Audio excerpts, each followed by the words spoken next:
Hello, everyone. Anim8ball here with a special surprise for all of you. So, why don't you guys introduce yourselves?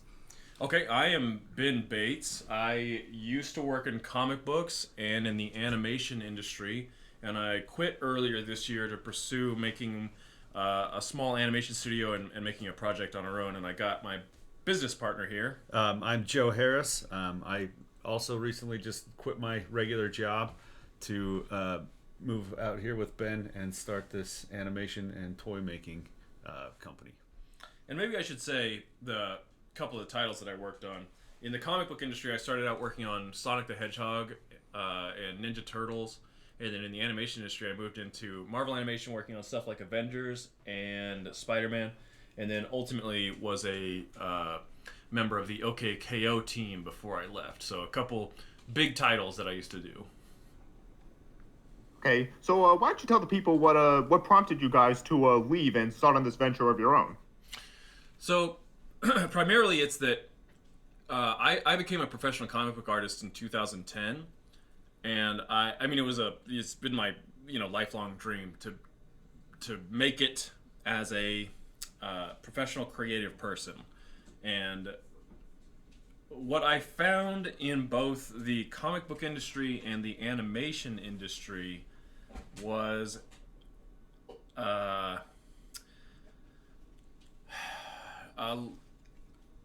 resistance to pursuing really great material, I suppose. Or it's not that everybody. Okay, it was that some people didn't know how to make good stuff. Some people wanted to make good stuff, but maybe had been beaten down too long against how hard it is to move forward in that industry or in any industry. Life is hard in general. And instead of participating, so for example, the thing that we're working on right now is Power Stars. It's called Power Stars. And before I left the animation industry, I pitched Power Stars to Cartoon Network and to Nickelodeon, and they both passed on the project. And that's not that's not a bad thing. Have you ever seen Big Mouth on Netflix? Yes, I have. Okay, so one of the creators of Big Mouth is Nick Kroll, and you can listen to a Joe Rogan podcast with him. And in that podcast, he explains that they had to go and pitch to 15 different studios before they were finally before somebody was like, okay, I'm interested, let's produce this show. And that's how Yeah, that Hollywood. sounds about right. Yeah, that's just how Hollywood works. It doesn't matter if it's a cartoon. It doesn't matter if it's a movie. You go and you pitch and you pitch and you pitch. You get rejected. You get rejected, and it's about perseverance. You just keep going. You keep going until you find somebody who's interested in what you want to do. So being rejected by 2 studios, that's nothing. I had 13 more to go if I wanted to even get up to the point that finally Big Mouth was picked up. But I didn't want to keep asking for permission to do things. So, for example, at Cartoon Network, the development executive I spoke with, one of the shows that they said yes to was Apple and Onion, and I knew that before going in. And I knew that was a bad sign for me because Power Stars is an action adventure cartoon. And so when I saw Apple and Onion, I was like, okay, this person's sensibilities are not my sensibilities, right? I'm probably going to have a bad time. And that's exactly what happened, is that it just wasn't, what they're interested in is not what I'm interested in. And that's how things go. Ultimately I need to find, if I wanted to pursue the Hollywood route, I would have need to find somebody who was interested in, so nostalgia is a big thing nowadays, or has been for a little bit. Hopefully it's starting to fade away. I'm not interested in trying to replicate any particular period, right? I'm not trying to make 80s action cartoons. I'm not trying to make 90s action cartoons. But I am influenced and wanting to carry that spirit forward. So something that we looked into, Joe and I. Joe here. What action cartoons are out there? If you were going to name an American action cartoon, not Japanese, not French, nothing like that. What is an American action cartoon, modern American action cartoon that you would name?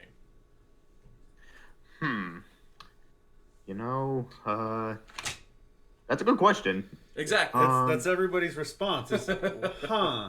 Well, I know there's something. Isn't there a Spider-Man or 12 going on right now? That's a common reaction. So it's just not, it's not what's happening right now. And that's what we want to do. We want to make a cool action cartoon.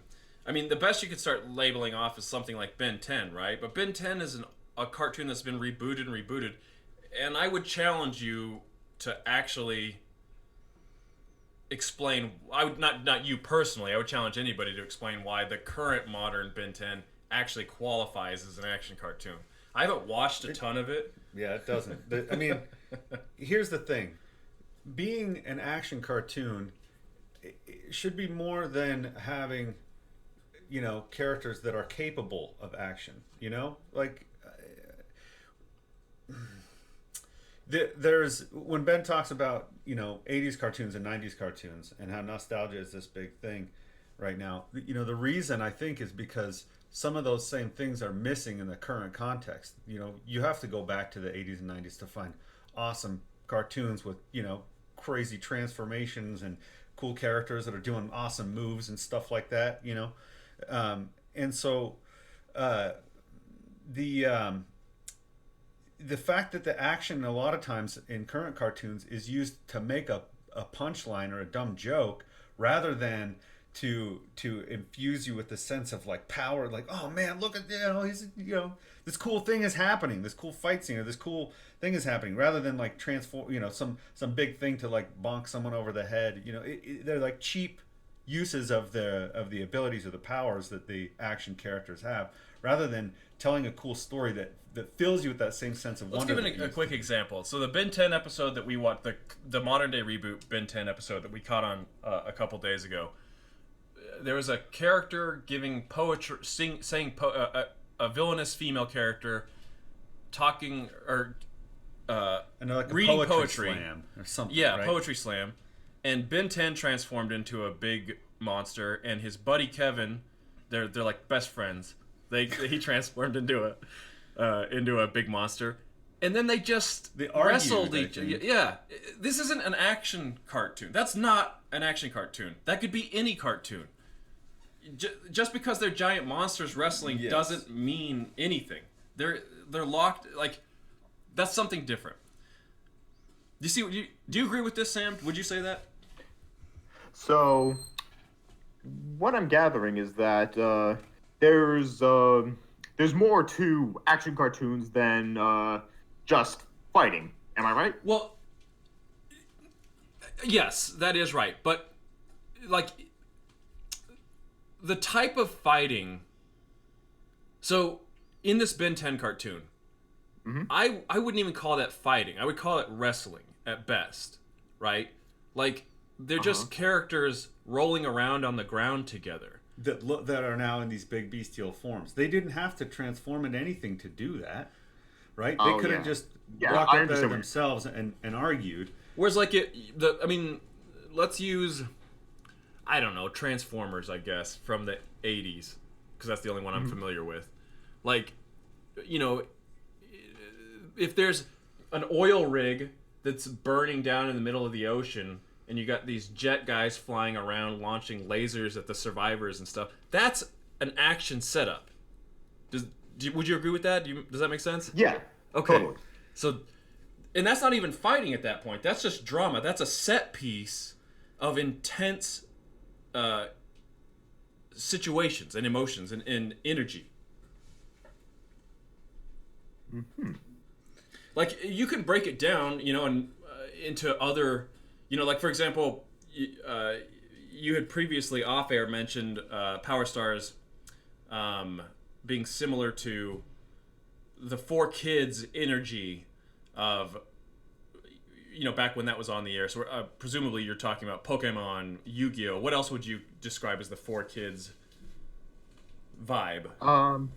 Oh wait, when I said 4Kids, I didn't necessarily mean the company 4Kids. Oh, okay, I see. But, no, but we're thinking of the same feel, like, regardless. But yeah, I would say that, like, geared towards kids, like Pokemon, Yu-Gi-Oh, like that kind of thing. Okay. Trying to think of what else that's like kind of geared towards younger audiences. Oh God, like I don't know why I'm having so much trouble thinking of an example. Well, while you're thinking on that, since almost certainly everybody listening to this has no idea what Power Stars is. We'll give a quick Oh example. yes. Yes. I was gonna ask you that next. Why don't you tell us a little about Power Stars? Okay, so if I was going to give you the fastest possible thing, it would be super powered cavemen battling alien dinosaurs for the most powerful energy in the cosmos. Like that's the big picture. But when it breaks down, we've got four main characters. Two of them are cavemen type characters. Everything takes place on this prehistoric planet called Urt. That's URT, Urt. And these two aliens crash land, and it's really there's no good versus evil. So that's the classic setup in all these traditional like Transformers or G.I. Joe. Really, mostly, even Pokemon breaks down into Team Rocket being evil and Ash and his friends being good. Power Stars doesn't use that. What we have is four main characters who all want their different. They all want the Power Stars. They all need the Power Stars. So, for example, one of the characters is Space Ranger Yellow. He's an alien pterodactyl that left his home world to search the cosmos to find a new energy source to save his planet because they're running out of energy. So he crash lands on the planet and finds the Power Stars. This is his best option for saving his home world. He's got to get those Power Stars and get him back to his planet. But then you have a local there, Rockhead Leader Red. Her people need the Power Stars. They live in this giant volcano. They need it because that's their path to destiny. She's beholden to make sure that her people survive and continue on their way. So you've got Yellow's people who need the Power Stars to survive. You got Red's people who need it to Power Stars to survive. That's two forces that have these needs that don't have anything to do. I mean, you could say that that's good, right? So let's. Some characters. So there's no one really like explicitly. I mean, of these four main characters so far, like there's no one explicitly looking for the Power Stars for a textbook definition of evil purpose. Yes, or even close to evil. So, for example, the other two characters, the other alien, her name is Mad Scientist Green. She crashes on the planet too, and she meets a race of canine-like people called the Glomamon, who save her life. And then she finds out that the Glomamon have been terrorized for generations by the Rockheads, which is Red's people. And they ask her, they mistake her for a god because she's super technologically advanced. And they ask her for help to liberate them from their oppressors. So because they saved her life, she feels beholden to them. She's going to fulfill this request from them. And the Power Stars are the solution to that problem. The way she's going to get them back to... Because every creature on this planet, the Power Stars is part of their ecosystem. So they need the Power Stars, and she needs the Power Stars herself to repair her ship and get off the planet. So she's going to help these people and get her life back on track. And then you have Wandering Exile Blue. He's the last main character. And he's out for a little bit of a different mission. He's not trying to save people or help anybody. He's trying to earn his right to return home. So he's been traveling the world, fighting the most powerful enemies that he can, or opponents, let's say opponents, that he can find. And the Power Stars are just a means to an end. He uses the Power Stars to defeat everybody so that way he can finally be accepted back in his home village. So they're all motivated for their own reasons. None of them. They're all capable of making mistakes. They're all capable of showing compassion, of understanding each other. That was the key. I wanted to make sure. So, for example, I described it a little bit with Red. That they're sometimes they're the heroes and sometimes they're the villains. It's all about perspective, and that's a reflection of our current world. That was part of my motivation for creating Power Stars. We have here we are in America, but if we go over to another country, their outlook on what is important is different, but because that's their world, right? Let's just use I don't know. Let's use China for example. Not that China is our enemy, I'm not saying that they're the villainous force of our world to America, but just that what they need to function and to move forward as a country, as people, automatically puts them at some points in opposition to America, and sometimes as collaborators in our attempts to move forward as humans on this planet. And that's what I wanted to capture with these main characters. That even if they decided to work together, so you got these 4 characters, none of them are evil. If they decided, hey, let's work together to get all the power stars, that still doesn't work out, because in the end, Yellow's going to be like, sorry, I got to take all these with me to save my home world, which automatically puts everybody else in danger. So I wanted to try and play it out in this way, because that's what this real Earth is about. We can choose to work together, but at some point, there's going to be times where, due to our perspective and due to our own personal needs, we are in competition with each other. Yes. Yeah, there's bound to be conflict. Yes, exactly. Yeah, so there you have it. That's the nutshell of Power Stars and what we're making. So, and to kind of return to this idea, we're not interested in replicating the 80s action cartoons, right? We're not trying to we could have done that. We could have made, here's the good guys, here's the bad guys. They fight every day, Like, we're looking to what is a 2019 action cartoon like, where you can tell more sophisticated stories, right? All right, Sam, I wanted to know, based on what we just discussed about Power Stars, and given the idea of the 4 kids, not the company, just the idea that cartoons are for kids, is this intriguing to you? What do you think of the project so far? Okay, so now that I've actually heard more of this development from you, I am more with the project than I was initially, I'll admit. So I like your approach to this, in that you're going for more, as you said, sophisticated storytelling. Like, you're going out of the box rather than going with that, age-old dichotomy of, good versus evil. Whereas you're going with, okay, we have all these main characters, and they're going to butt heads because of, because they have their own reasons for wanting to collect this, source of energy. And I think that's an admirable way to go. Like, it's certainly more challenging, I would say. Oh, absolutely. But I'm glad to hear it. I'm glad you liked the sound of it. Yeah. Oh, yes, absolutely. Developing a few stories, because that's part of the pitch process. So, like, when I had to go in, to Nickelodeon Cartoon Network, you need to have a handful of episodes planned out. And so I've actually written about 7 episodes at this point. And yeah, it can be a real challenge to, that's what's nice. Like, if you want to use Pokemon as an example, all you have to do is put Ash, he meets a Pokemon, Team Rocket shows up, they try to steal it. You know what I mean? Like, boom, yeah. Story's done.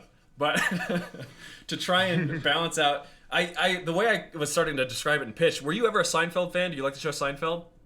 Honestly, I've never watched it, but okay. Go on. Well, the base, you got 4 main characters in Seinfeld, basically. You got Jerry, okay. Elaine, George, and Kramer.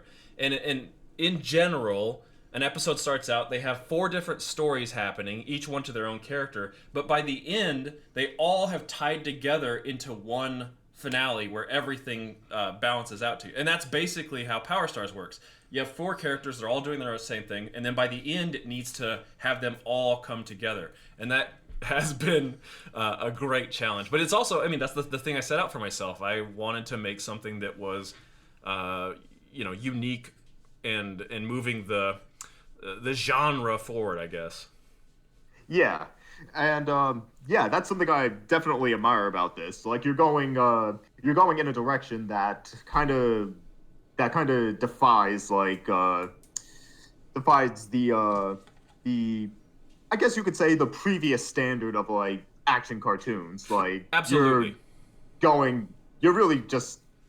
trying to go, like, in a bold new direction with this. Yes, which and that's been the bit of a challenge with the idea of pitching it, right? Because you could immediately pitch the project to a development executive, and they're like, "Oh, I get it. Good versus evil. That's something they can understand." But that's also a downer. They're like, "That's been done before, right?" But when you're trying to Yeah. like, here, let me tell you this complicated idea, and that I know you don't know. There's not the best I can do is Seinfeld. Can you imagine Seinfeld, but instead it's this alien pterodactyl? And it didn't, it was a difficult, and so that's part of the reason why we decided. It's like, okay, I could try to pitch this over and over, or I could move away from LA to the small town in Texas, which is where we're at right now, live off my savings, and try to make this cartoon on our own. Because ultimately, I can try to describe it, but until you can watch it, until there's an example, I can be like, here's what Power Stars is. Let me tell you all about it. Or watch this. This is how the tone of it works. This is how they use the Power Stars to transform to solve problems. And so that's what we're doing. Currently, we're working on we broke it down into 4 micro episodes, which are about 4 to 5 minutes long in total. And we're halfway done we started with Space Ranger Yellow, and we're halfway done through his micro, which is posted online, which you saw. And I'm curious at this point, with you didn't know the full story of what I just described, but you saw it, you knew it was meant to, and that's the tricky thing. We're talking about cartoons, which when somebody, and this was a huge problem in the industry in general, is when somebody says something is for kids, it's often demeaning to the children, because it's like, to everyone, to the creator. You make it's for kids. Exactly. Oh, so you're not working a big person job. You're working for kids. You're working like some cushy job. Yes, and that is that's part of the thing I also wanted to change while I was in the industry, and then now that I'm out of it, and trying to change it from the outside, I suppose. I don't want that stigma of, this is just for kids, and it means that this is... It's okay that it has shoddy writing. Yeah, shoddy writing, or bad animation, or stupid characters, or one of the things a criticism that I,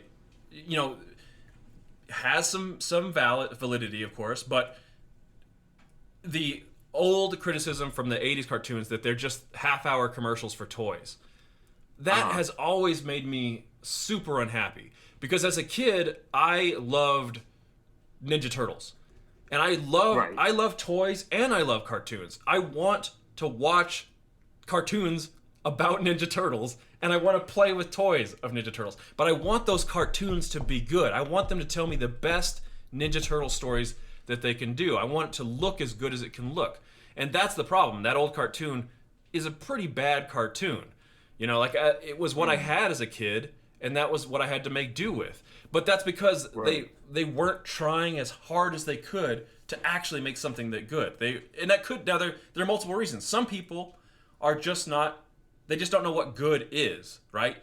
There's Go ahead. And on that subject, good is kind of I've posted about this on Twitter before, where I've retweeted someone who was talking about good and bad cartoons in the industry. Yes. And it's really all when it comes, because it's so subjective, what is good is also becomes a matter of perspective, Yes, absolutely. And that's what becomes tricky. And I think that as a creative professional, everybody should be able to have an honest conversation about good and bad. And you can't rely on I like it, therefore it's good, or I dislike it, therefore it's bad. You've got to be able to define why something is good objectively. And there's an example outside of animation that I recently came to. Have you ever seen the movie The Room with Tommy Wiseau? No, but I certainly know about it. Okay, you know The Reputation.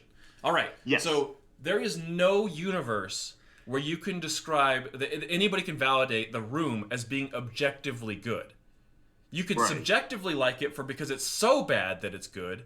That's something. But there's no way where that movie ever qualifies as objectively good. So using that as our standard of saying, okay, this is how we measure good and bad, you can start moving forward into anything, into comic books, into animation, into podcasts, whatever it may be. You can start to use some tools of measurement. And that's the foundation that I feel, so here's a big problem that I see is, and I think you've kind of hit on it on some of your videos before, is people not being able to differentiate between objectively good and something that is subject. I like this, and therefore I'll defend it. Therefore, I can tell you why I like it.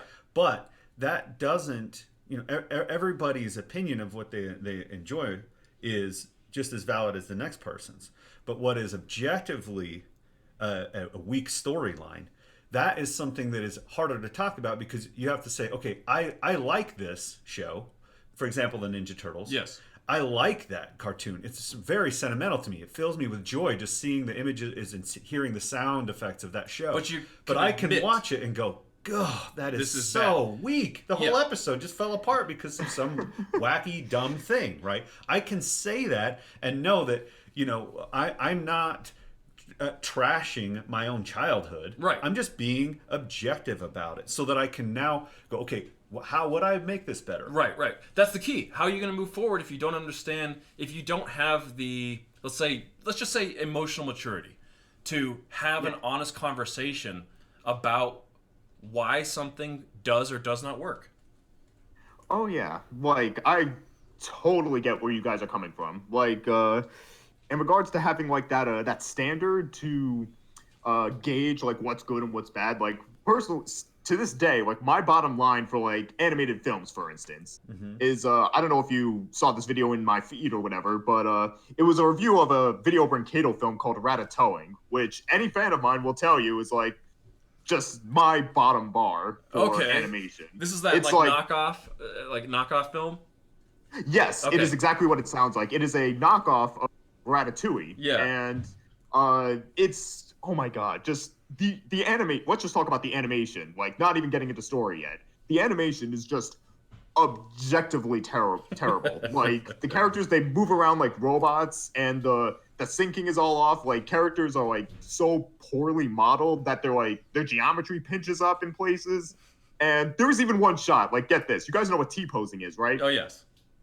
Yeah, there was even one shot where they forgot to pose the models and left them in a T-pose. Oh, that's insane. See, this is it. You've got to be able to have a discussion about that movie to discuss why this is bad. Exactly what you just said. There's no moment that you can validate what you just described. That every step of the process, even after they were done, when they were editing, when they were that they're just stick with it, that is a creator. However that movie got made, however you got to the place where you could watch that movie, those people should not have been in a position to be able to make that movie.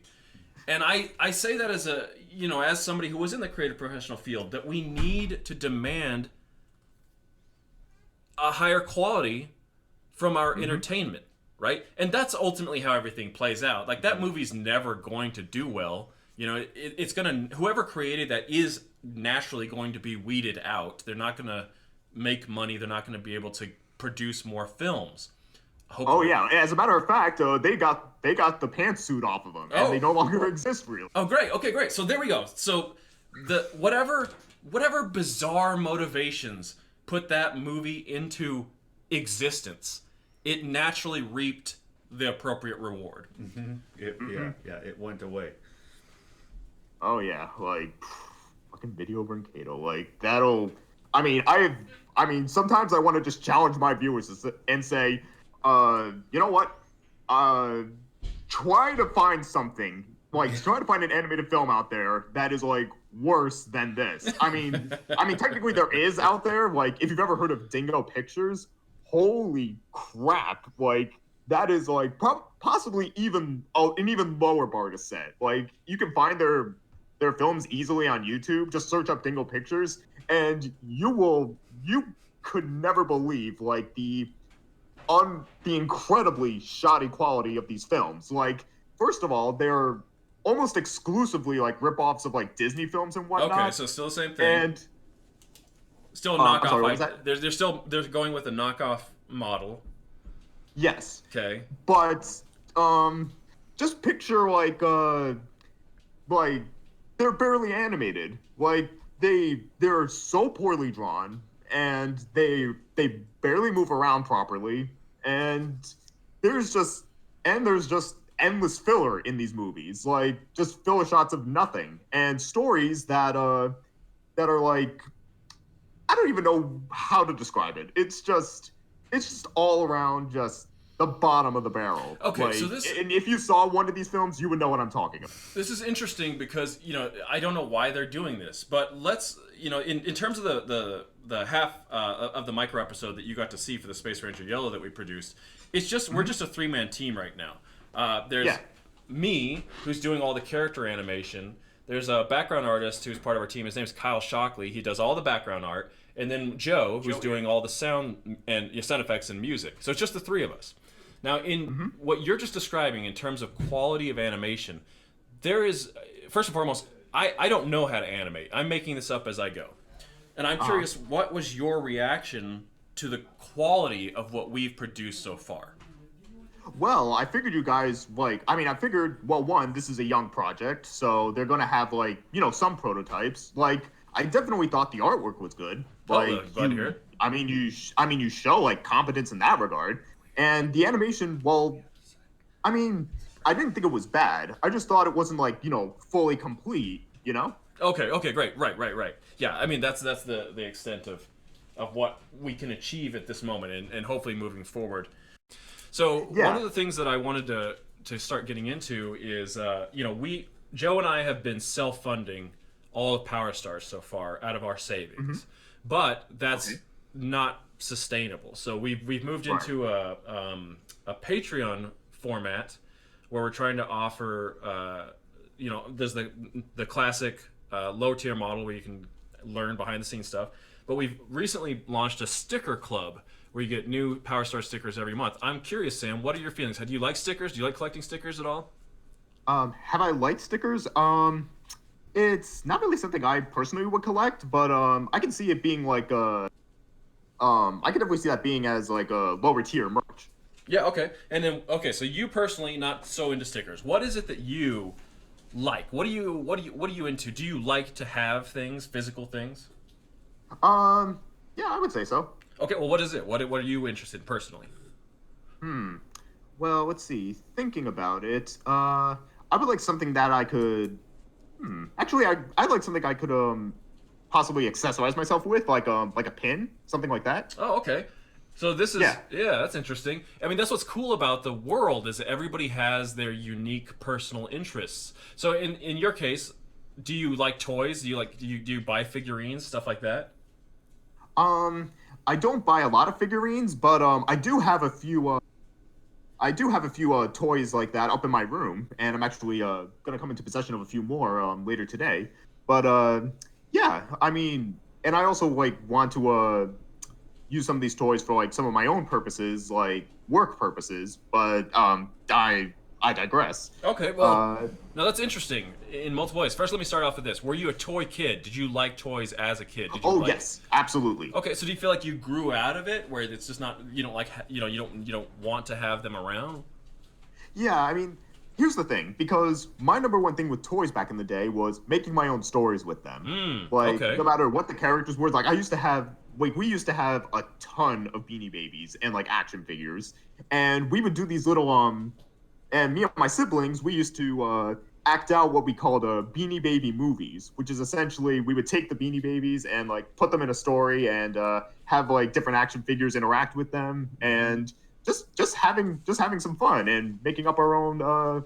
Never recorded any of it, but we still enjoyed making our own stories with them. Yeah, that's awesome.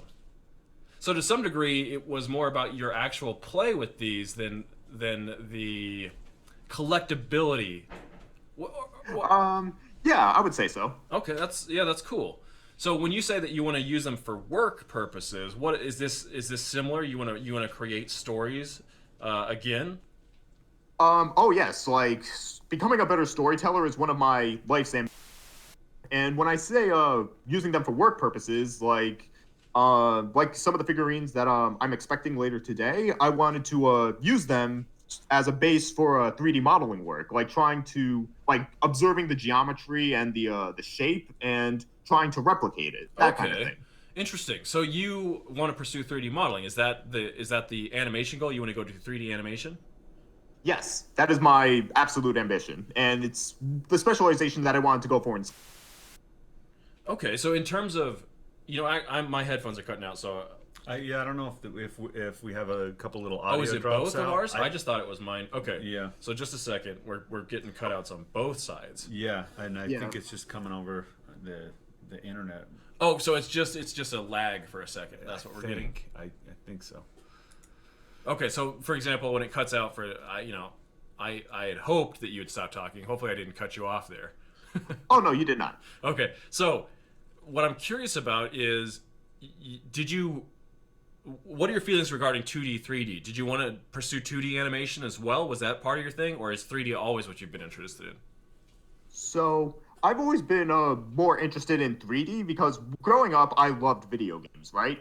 And like particularly the 3D kind of games, like Mario 64 was a huge part of my childhood. Yeah.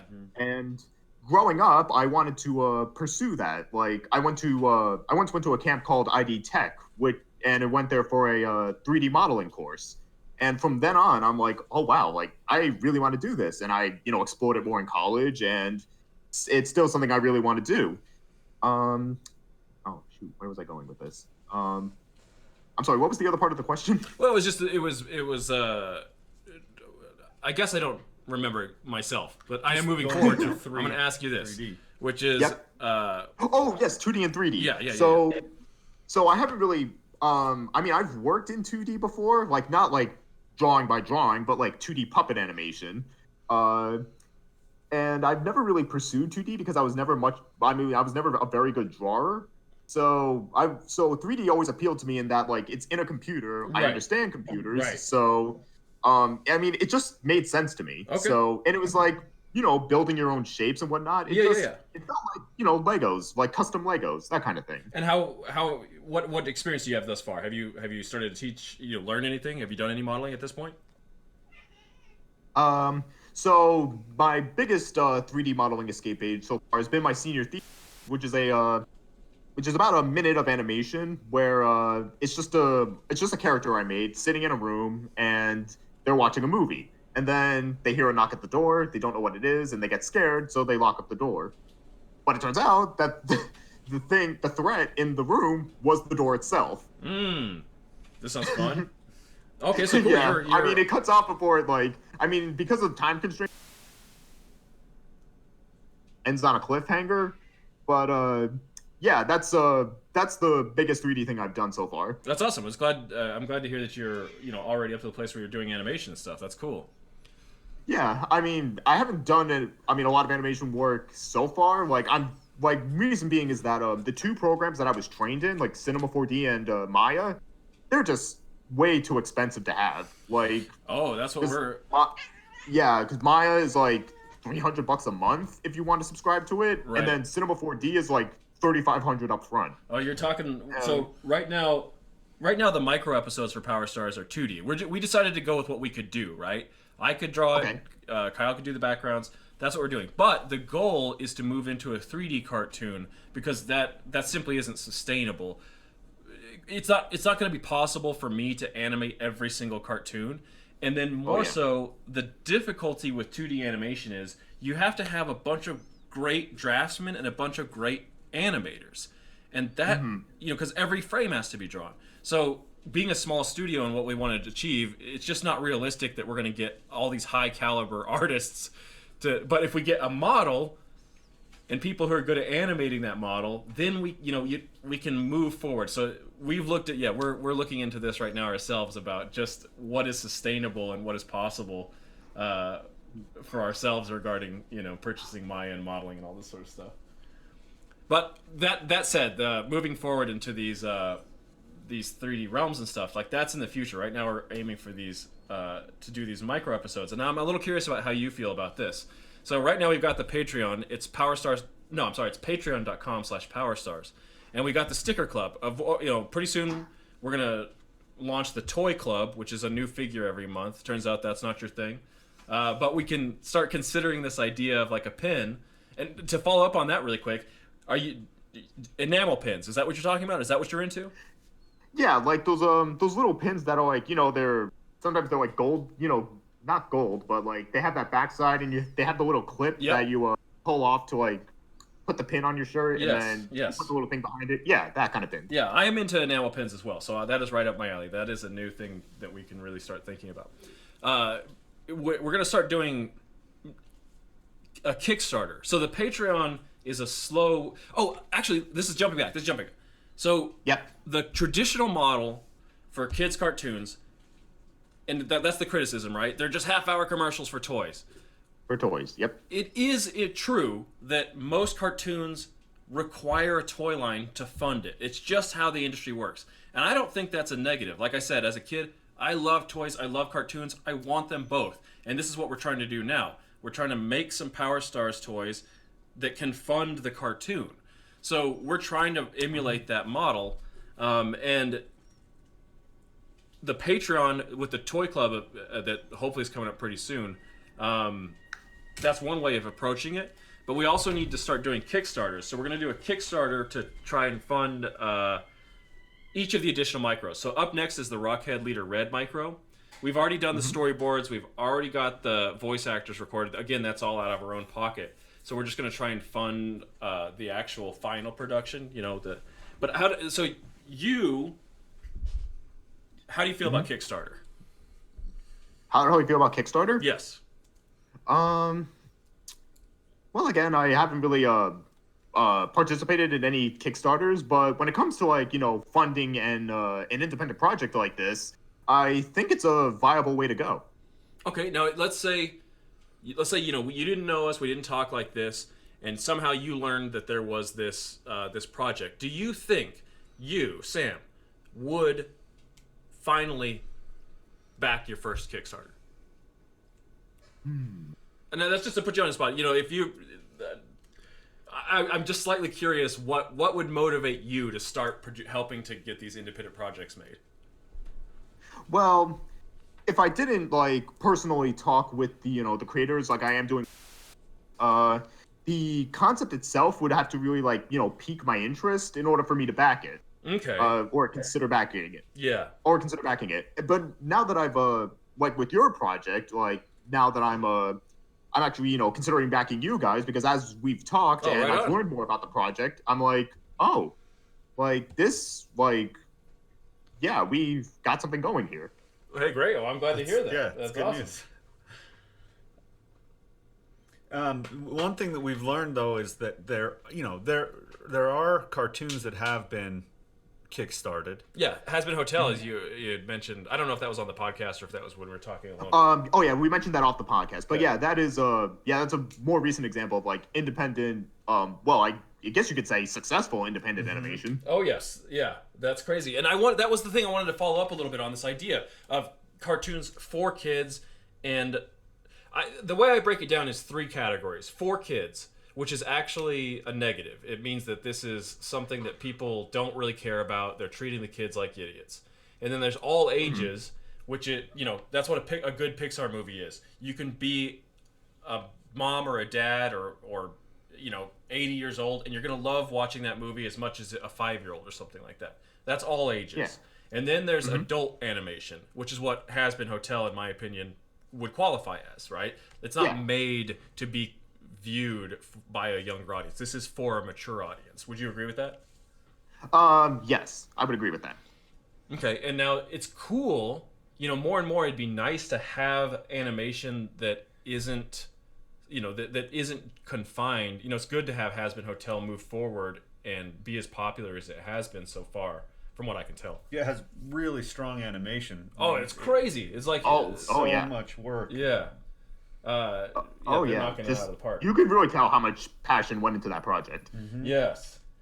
Yeah. So in that case, Kickstarter has moved forward. Did you? Well, I don't know if you have heard about this. It was actually just funded. I don't know, like a week or 2 ago. It's a new project and a cartoon called Salem. Have you heard about this yet? I have not. It was Tell on me. Kickstarter. They just got their funding for a pilot episode. I don't remember what the gal's name is, but she's in LA. She's working in the animation industry, and they actually have. How familiar are you with voice actors? Voice actors? Yeah. Like as in, do I do I like know many names? Right, exactly. Honestly, not necessarily. Okay. Well, she's somehow, I don't know what. First of all, they got their successful Kickstarter, but before they did that, they already had some big names attached. In particular, God, anime. Do you watch much anime? My brother used to have a Crunchyroll account that we used to share, but we don't anymore, so we don't watch like as much anime as we used to. But go on. Okay. Did you watch Soul Eater at all? Soul Eater. I saw bits of Soul Eater, like the beginning. All right. Well, I ended up liking the first couple seasons of Soul Eater a lot. Okay. The English voice actor for Maka, they got her on board as the main character, Salem herself. I don't know how in the world. Rob Paulson, I can't believe I forgot that. Rob Paulson and Laura Bailey, that is the two voice actors. Rob Paulson is one of the top dudes of voice acting. How in the world did she get these people? I don't know. I mean, she's already involved in the animation industry, so she obviously has some connections and some ability. But she just got her $60,000 on Kickstarter to fund their pilot. So it is cool to see that there's these independent projects moving forward and that Kickstarter is viable in that. So we're gonna find out pretty soon if Power Stars is something that the world would be interested in, that same level. Oh yeah, absolutely. Like, I think if you guys if you've got that passion and you put out a good concept and all that jazz, like I think. Oh great, cut out. Yeah, it cut out. Oh, sorry. What was I saying? Oh, so like I think if you guys I think you've got the passion, and I think if you put out a good concept, I think people will go. All right. Well, I hope you're right, because we're gonna find out. We're gonna charge forward and see if it happens.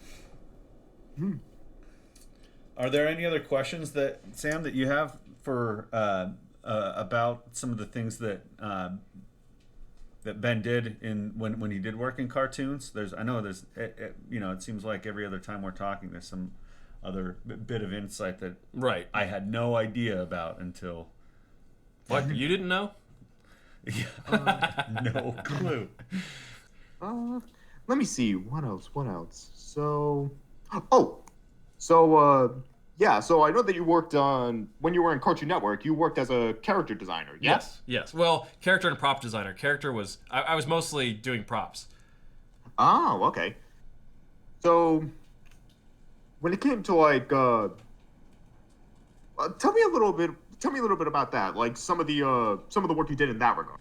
Okay, so one of the most important things to understand about the animation industry is that there are two types of shows. There is a script-driven show and a board-driven show. So when I worked at Marvel Animation on Avengers, for example, that's a script-driven show.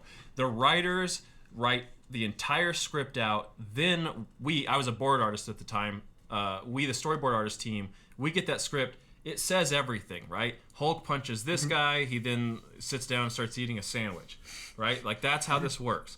A board-driven show has a loose outline of the story, and the board artists, they create the entire story. So they're the ones deciding how Hulk is doing this. In the case of OKKO, the board artists are the ones really creating that whole story experience and what things look like, where things are going, how the characters are doing things.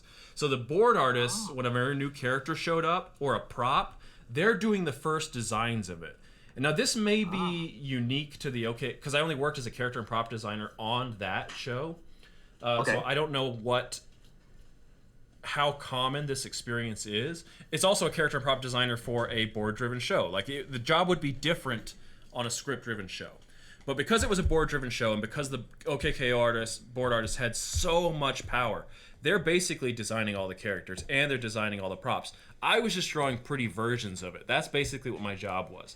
So, like, if a new snack showed up at Gar's convenience store, that was all the board artists, and I just, did the clean lines that the animators would, the actual Korean animators would reference for moving forward. I personally found that job to be deeply in what's the word I want to look for here? Like a positive or a negative word. Negative. I dehumanizing is too powerful. So it wasn't. Oh, I'm sorry. I said dehumanizing is too powerful, but it took away all. I was just basically a robot, right? I'm not so you putting. weren't satisfied in the position. Oh, not in the least. It is not how I would ever run my projects. It taught me a lot about robbing people of their creative autonomy. And that's what I had been doing. You know, as a comic book artist, I'm being hired really for my unique voice. That's what a comic book artist is. They're bringing their own zing, right? You got to stand out because that job doesn't pay anything. I lived in poverty all the time. I was working on comic books, and that's partly why I was like, I gotta go somewhere where I can draw and actually make a living. So that's partly why I went into animation. But I had always loved animation too. So I mean, I just wanted to. I want to do it all. I want to make toys. I want to make movies. I want to do everything. Make video games. So I just want to keep moving forward. In comic books, I was using my creative voice, deciding, it's like, this is how I'm going to do this. This is my style. I'm making my name for myself. When I went into animation as a board artist, it's the same thing. A board artist can break out and stand out for what their unique ideas of how to tell that story. Like if the story is, the Avengers are sitting around a table and they're all discussing how important it is that they finally do something, the board artist is going to make or break that scene. That scene's always going to be boring, but the board artist can try to make it as least boring as possible. So that was the thing. I was always being hired for what I was bringing to the table. Who is Ben Bates? This is what he's going to give us. And then and I thought that's what I was moving into with character and prop design with OKKO. I thought like, okay, cool. I'm going to become a master of the OKKO style. I'm going to know how the appropriate visual language, like what do arms look like, how does a fat person look, like this. I will design in their universe. I will become the best at it, and I will make the coolest looking things, the coolest looking vehicles, the coolest looking lightning nachos. And I found out that's what they didn't want me for that at all. They just needed a person who could trace lines essentially, and that and so I had a lot of ideas about some people are just happy to draw, right? That's maybe who you need in that job. They're not there to try and bring their own unique vision and really elevate something. Some people, it's like, oh, you want me to draw that nacho? Cool, I'll do that. And they're happy to do that. There are some people like that. That's who that needed to be in that job. But they had gotten me, and I was looking to really be the person bringing something to the team. Right. So in my opinion, when you do a character and prop design, you're hiring designers. You're wanting them to bring their zing into it. That's how I think a production should be run. Because the board artists have so much to do already, that I don't know. I didn't run OKKO. I was just a hired gun. That's how that worked. Huh. Why don't you talk about the Avengers? Because I found that really insightful. What the process of getting that cartoon done was like. Well, okay. Well, how so? What do you mean? How you would get the scripts? What you would end up doing to them, and how that different? What the product that came out after you were done with it was different than the script. Okay. So, what Joe is referring to is how much power a board artist, even on a script-driven show, has. So I'll give you a quick example. On season 5 of Avengers, it's all about Black Panther because that's what was the movie had come out, and they were focusing on that character. And there's a episode near the end where he goes to the city of Atlantis, and he gets into this altercation with the princess of Atlantis. And in the script, so I don't actually have much fondness for writers. So if you call yourself a writer and you have no artistic ability, the odds are that I'm not going to like you. And it's because in my personal experience, whether it be comic books or animation, my personal experience, the projects that I've worked on, writers can't tell stories. That's my problem. So when I get a script... What makes you say that? What's making me say that? Yeah. Okay, let me try and think of a fast example. Yes. Okay, here we go. Here's a fast example. It's a different Avengers episode. In this Avengers episode, the hero, Miss Marvel, Kamala Khan, is being mentored by Vision, a good guy, and Taskmaster, a villain. They get separated onto this spaceship at the end, where it's just the three of them. And the whole episode, Taskmaster has been like, oh, don't work hard, do shortcuts. You know, this is how you get... And Vision is always... It's like, you got to do everything you can. You got to do it by the book. This is how the best... And so the theme of the story is, you know, work hard, do things the right way, and you'll succeed, right? And the villain's obviously going to be the loser because he doesn't work hard. He takes shortcuts. He cuts corners. That's a perfectly fine story. However, the writers, the entire episode, Taskmaster is kicking ass. Everything he does is winning. The only reason they're on the spaceship at the end is because Taskmaster got him up there. So you can't have 22 minutes of a villain just kicking ass and doing everything and right, and then suddenly at the end be like, oh, you're the bad guy. I should never listen to you. This is the entire opposite of telling a story. This is destroying the entire purpose that you've set down. And that's just one episode. Like, I could start, and that's what I'm saying, that's just that cartoon. I could start going back into the comic books and tearing everything apart that I've ever worked on to explain this is not... As a writer, as a storyteller, you can say cheating is bad. But if the story you told means that cheating is the actual way forward, you're a bad storyteller. And that is the experience. And so that's my personal experience, but also look at most of the cartoons, look at most of the comic books. I was going to say this earlier. There's a phrase. It's called Sturgeon's Revelation or Sturgeon's Law. It was originally about sci-fi. Have you heard this? It sounds familiar, but refresh my memory. It's basically 90% of everything is garbage. 90% of movies, 90% of television shows, 90% of stories, 90% of cars, whatever it is, most of that stuff is garbage. That's just the nature of our reality. 10% of things are actually good. So you have a lot of people out there who are being employed to do their job, right? You write this story. You animate the story.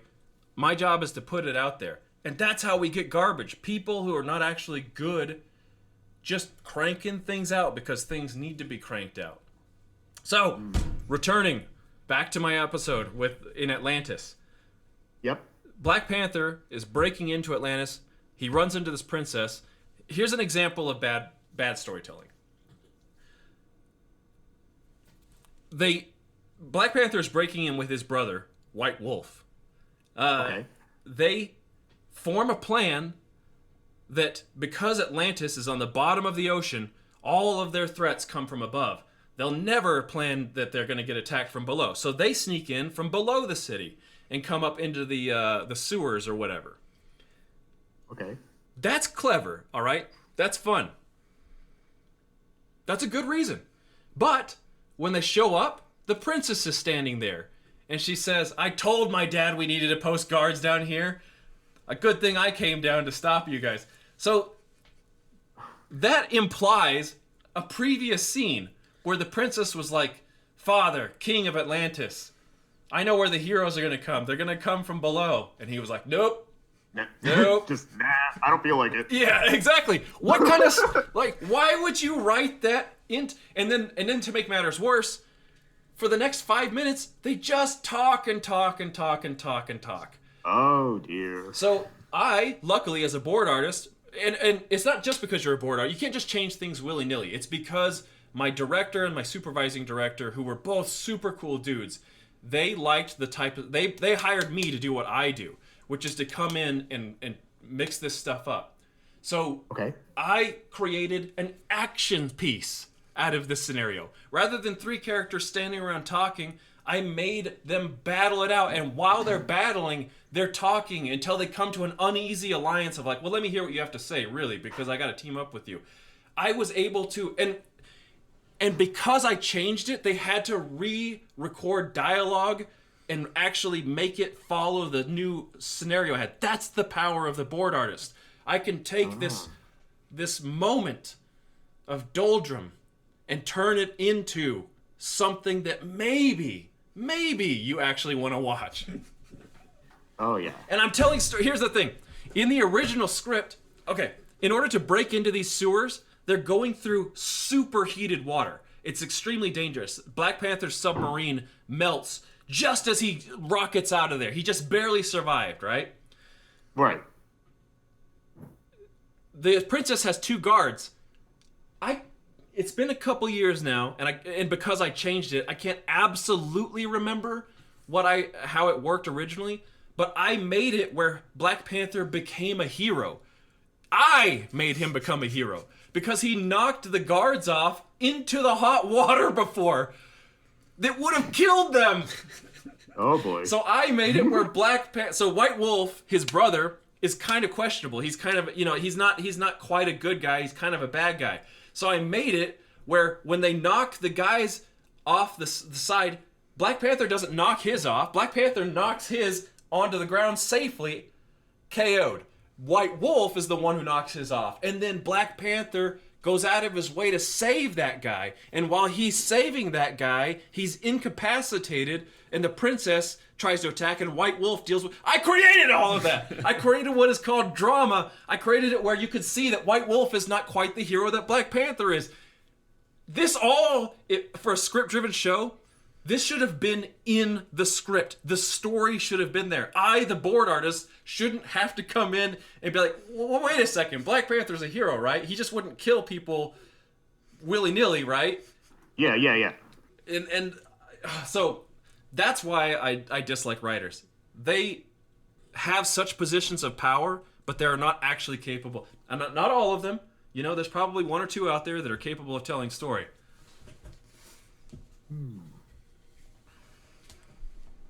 Okay, yeah, you still with me? Yeah, I'm still here. Yep. Okay, just making sure, because you were cutting out a bit during that conversation. Not terribly much, but just making sure that we were on the same page. I think that we've had this issue before, and it records just fine. It's just... Oh, okay. Okay, so, yeah, we're fine. I think we're okay. All right. I as somebody who's never worked in the industry or whatever, not understanding, when Ben was like, yeah, I'm a storyboard artist and I do, on this, and I had to ask, like, well, what does that mean? What does your job actually entail every day? And not realizing, storyboard artist, that's just a word until you understand what types of things that they're actually doing. It's really, really interesting. Oh yes, definitely. Because personally, like, I've always thought that, I would think that writers would have to be good. Like, they would, like... Oh, I thought actually, the same thing. Yeah. Yeah, I thought they would actually have to be good to, like, actually write a good story, and then that gets, turned into the animation and whatever. Well, but hearing the story is, like, really, like, making me, like, double back and think, wow, like, it really is a collaborative effort, like, making these things work. Yes, and to hire a good writer, actually, Ren and Stimpy. Did you ever watch any Ren and Stimpy? That's one of the ones I really didn't watch, but go ahead. Okay, well, the dude that created Ren and Stimpy, John Cristofalusi, he, apparently, his company, Spumco, his studio, they had a rule that was, if you can't draw, you can't write. And I think that that's a great rule. Now, here's my personal feelings on it. I don't know if this is how they felt. You don't have to draw well. So for, you used to watch anime. Did you ever read much manga? Did I ever read what? I'm sorry, you cut out. Did you read much manga at any time? Yeah. I used to read a lot of manga, yeah. Okay, did you ever read Death Note? Yes. Okay, Death Note is unusual because in manga, usually it's one person, the person that dude or girl, man or woman, who is both the writer and the artist, right? Then they have a team of assistants that help them create that story. Death Note is unusual in that there was a writer and then there was an artist. It was a duo working together. Right. So they also created Bakuman. Did you read any Bakuman? My brother did. I did not. Okay, the cool thing about Bakuman, and maybe they did this with Death Note, I can't remember, but especially in Bakuman, they showed the writer's storyboards compared to the artist's his storyboards and then the final art. In Japan, when you're a writer working with an artist, you don't just get to write a script. You have to do storyboards that proves that what you've written can be done in a visual sequential story. And it doesn't have to be done well. That writer's not a great artist. They just have to understand that. I'll give you an example. Okay. In America of the problem. And this goes back to comic books, okay? It wasn't my script. It was my buddy. He was working on a Spider-Man issue. And the writer had written in one panel that Spider-Man punches a criminal, puts him in the trunk of a car, and closes that trunk. He had written a script where that all happened in one panel. That's not possible. That is... No, it is not. Yes. So that is the problem. When you get a writer who doesn't know how to tell sequential story visually, you get that. And then the artist, his job, oh my God, how am I going to solve this? And that's just one panel. If that writer can write that, you can bet the rest of that issue is loaded with the same problems. That's the kind of issue you have, whether it be comic books or cartoons. If a person doesn't know how to actually convey the thing that they're writing, then they're going to come up with ideas that cannot be done in the medium that they're requiring other people to actually then have to figure out how to solve that enormous problem that they've made. So it's the thing. You don't have to draw well. You just have to know that you can communicate your idea, that it's proven. Hey, I want this to work, and here's how it would. Here's the most simple way that it would actually function, because I know how to tell. Not only, see, that's the thing. That's the other part of it. Even if you want to back off and be like, fine, they don't have to know how to actually tell a story visually, sequentially. Then they've got to tell at least a good story. And they're not doing that either. So what happened when you changed the scene in the Avengers? What did that writer say about it? I don't know. So the way that Marvel Animation worked, Eric Radomski was the head of Marvel Animation. He kept the writers and the creative staff separate as much as he possibly could, because he didn't want... He was doing it for the right reasons. He didn't want the writers screwing with everybody after they had their say, right? Because then they could just cause who knows how many problems. It would slow down the flow. It would slow down the production. Yeah. And it would potentially make, the creative staff even more unhappy. So I never knew what they... But that's not true. That's not entirely true, actually. I was told when I did well, right? So like when people... when I would make changes, and then I would hear later from the supervising director, he's like, oh man, that new sequence, they loved that. So in general, that's why I had the job. That's why people loved me, is that I was doing the things that they probably somehow, they knew that it was making the story better. So in general, that's why I was allowed to keep doing what I was doing. So in terms of you moving with your 3D animation goals, you're in school right now, right? Actually, I've already graduated. Oh, nice. What's next for you then? What are you doing next? So what I'm doing next is, right now I'm just, I'm going to be working full time, not in animation stuff because I haven't broken into the industry yet, but while I'm working full time, I'm going to be, learning Blender since, I, can't afford Maya or Cinema 4D. So I've been picking up Blender and decided to use that for my 3D ambitions. Awesome. And are you posting, like, for example, that short that you made, is that online anywhere? Yes, it is on my it's on the Anim8ball channel. Oh, okay, cool. Right on. All right. And actually, with all this talk about like storytelling and writers and all that, like well, I mean, I don't want to make this podcast about me because I mean, you guys are the guests. Oh, we've Uh talked a lot. What do you got? so I'm working on a project over on my primary channel, Mobro Studios, and it's you guys ever hear of YouTube poop? I mean, only from the glancing at your Mobro studio after you said that that was your main channel. Yes. So, but you don't really know what it is. No, not at all. Okay, so basically, it's a style of video editing. Take different, mash it. I mean, that could be applied to, I mean, other different forms of editing, but this one in particular is like, it tends to be rather bizarre and random. Okay. So Yeah, it looks like it's kind of like it's an editing style, I guess. Is that how you put it? yes, Okay, it's a style of video editing. gotcha. So I'm working on a project right now that I want to be story based and also implement some like 3D assets, some animation work, so I could actually work on this project, but also work towards my larger ambitions. And I want and the main I mean this is very like kind of unusual for a YTV to have like such a to like be incredibly story driven, Mm-hmm. but I mean, I've been trying so hard to just come up with like a compelling story, and I feel like because of my own lack of experience, like writing complete stories, like I used to write a lot, like back in high school and whatnot. Not saying anything I did was any good, but it was something I mean, I was at least doing it, Mm-hmm. Uh, and so with this new project, like I want to like I mean, as I already said, I want to make a compelling story. So, uh, what would you say is like something to look out for? Like, what do you guys see in like good stories that are told? Okay, that's a great question. I think that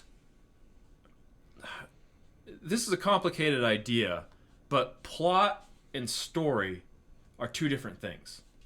Okay. So, like, your story. Okay, so let's return to this Avengers example that I had with the Vision and Okay. Taskmaster and Miss Marvel. The story is her learning what it means to be a good guy and to try hard because that's what leads to the right place. That's the story. The plot is that the heroes have to go up against this villain who has got a base on the moon and how they get to the moon and destroy that base and all that sort of stuff, right? You could take the plot and apply so many different stories to it of what the theme and what the emotional experience of the character coming out of it is. So understanding that what those differences are and making sure that you're giving the proper. So the plot undermines the story in that Avengers episode, right? Because Okay. the villain keeps winning. So you got to make sure that you know that those things are different first of all, but also that you're working in tandem to actually tell that they're going for the same goal, right? And then there's maybe just another broad idea that characters are so crucial to a lot of the best stories. Like you can definitely tell plot-driven story where the characters, they're just pieces moving through in order to get to the goal. But character-driven story, making sure that your characters have a real life to them. They have to make sense in their own world, in their own head, right? Yes. And the story has to be good enough to fit those real characters into it, right? Yes. In this example that you gave with Taskmaster, if if the characters were good enough, they would have seen how incongruous this action was. Yes. Right? Yes. So when you're making a character, you have to be able to be inside of their head, not just think, oh, what are their motivations, but to think, what do they think like? How sharp are they? Yeah. There's a lot of really great character experiments you can do to like find because the danger is, are you just recreating yourself over and over and over? Let's say that your story has 5 characters. You can find out, are you truly creating unique character, meaning that each of these 5 characters will solve a problem differently because they think differently, because they're truly different people? Or are you simply recreating the very same thing over and over and over, and only their visual appearance is unique? So like one simple example to test this, has nothing to do with writing, but you've heard the Myers-Briggs test, right? Myers-Briggs? Yeah.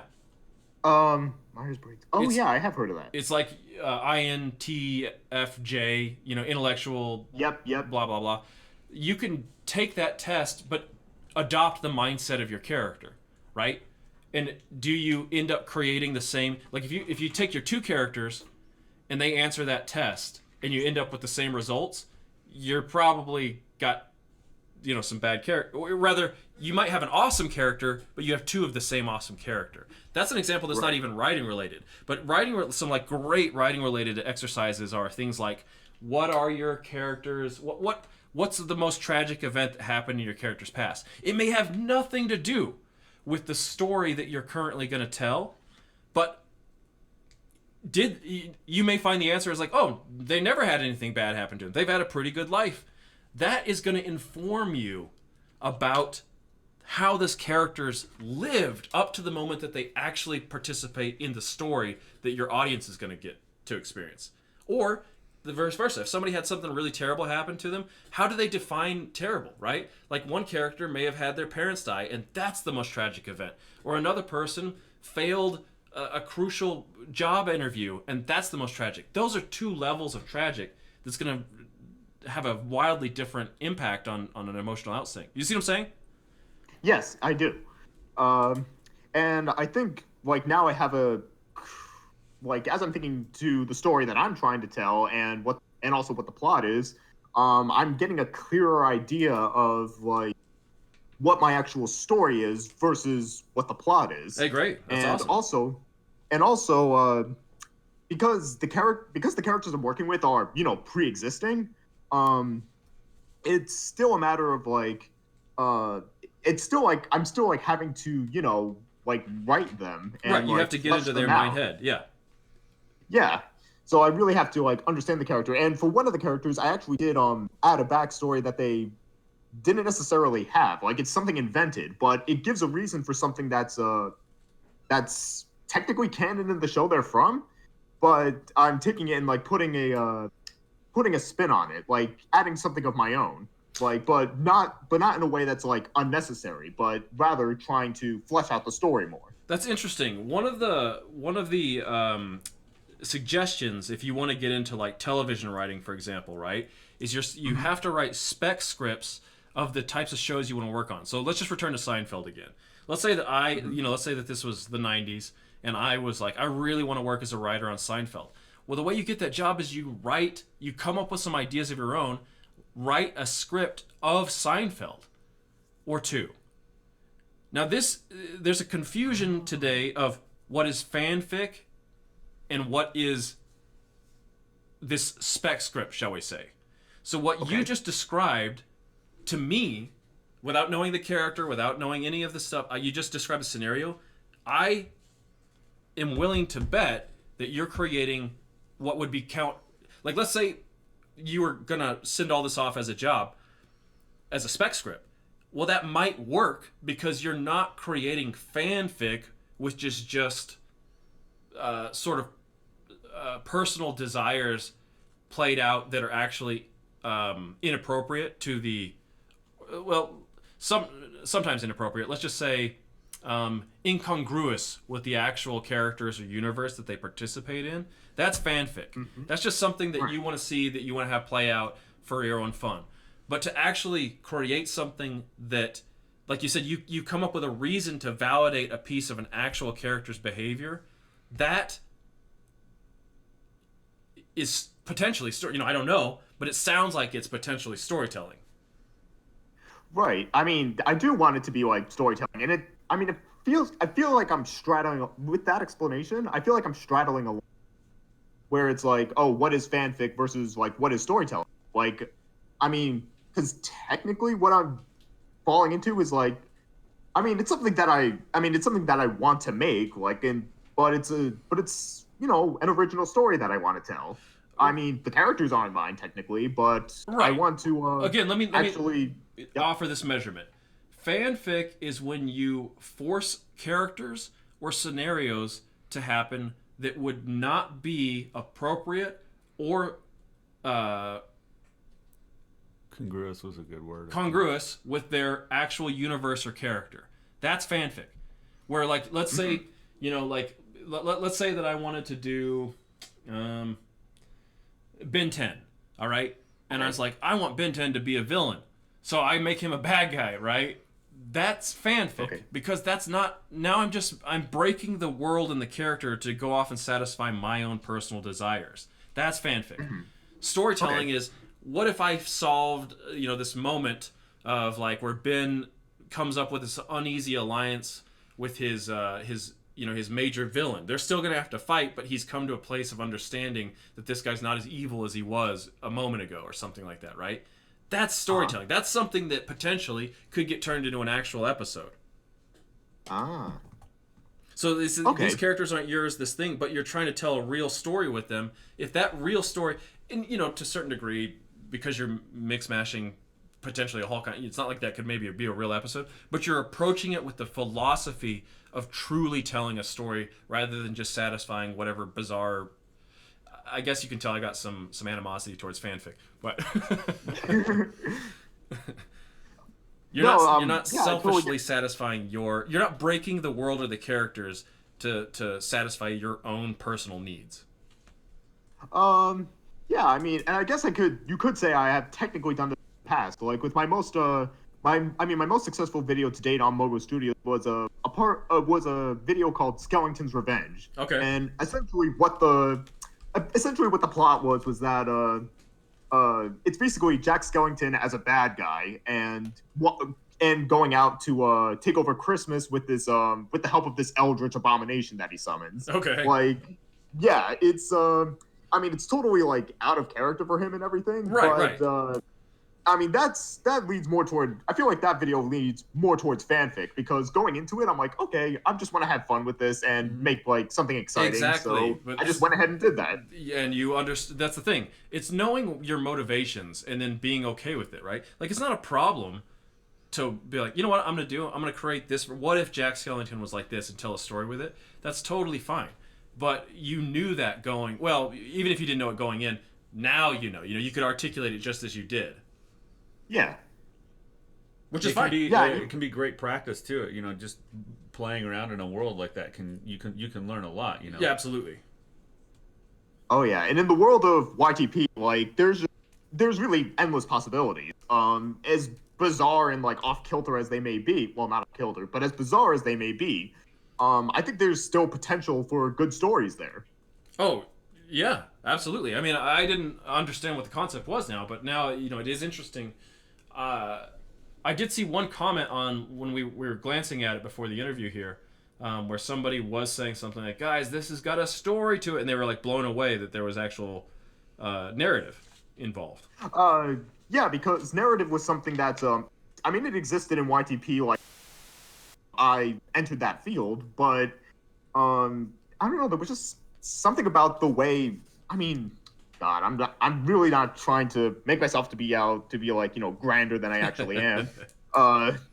But there was something about what I made that just really, drew people in, like, and still draws people in. Because, like, there are people that tell me that, like, oh, I come back to this every Christmas and whatnot.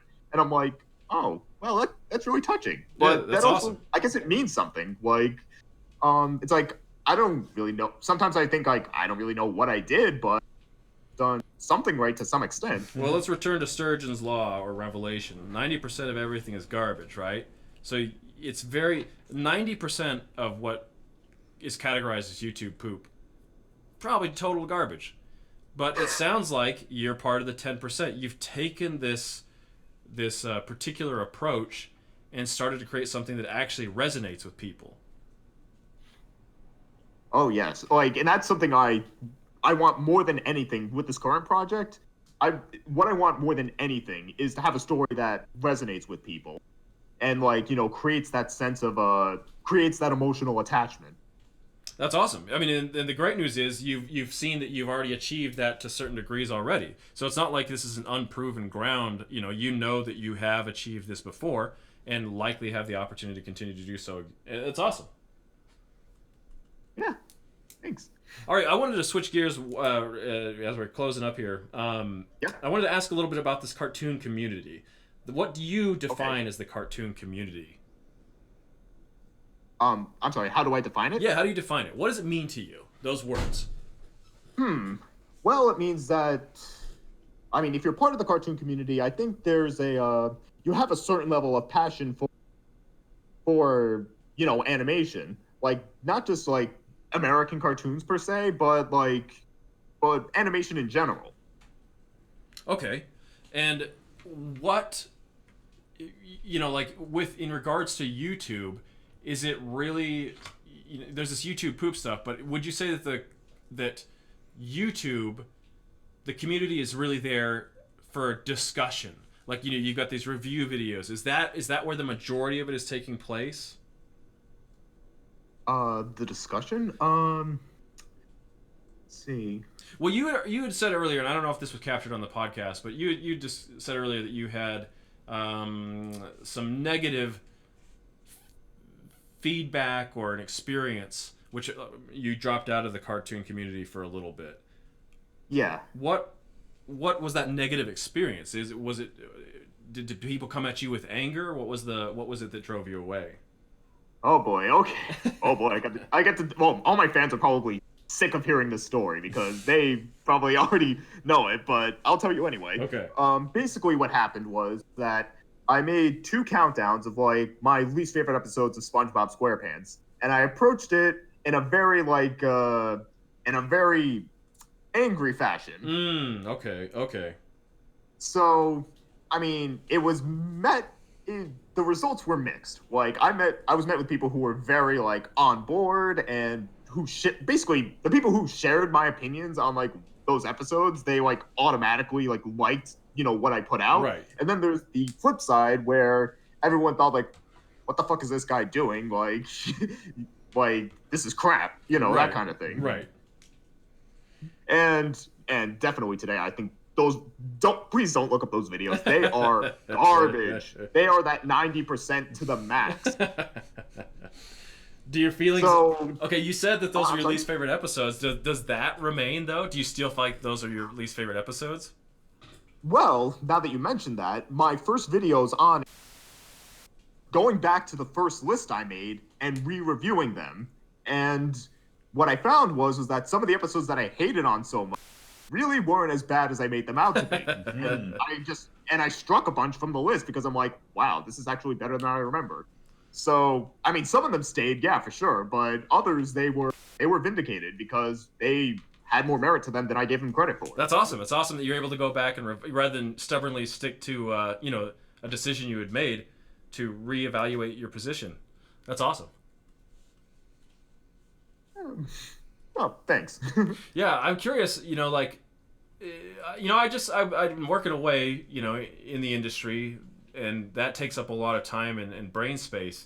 But now that we're out and trying to create this thing on our own, that's what's led me to start looking around and finding you and stuff. It's going to be very interesting to see if Power Stars is something that more people find, that there are people out there that are going to find it interesting and stuff. Hopefully there are. That's what I'll be curious to find out.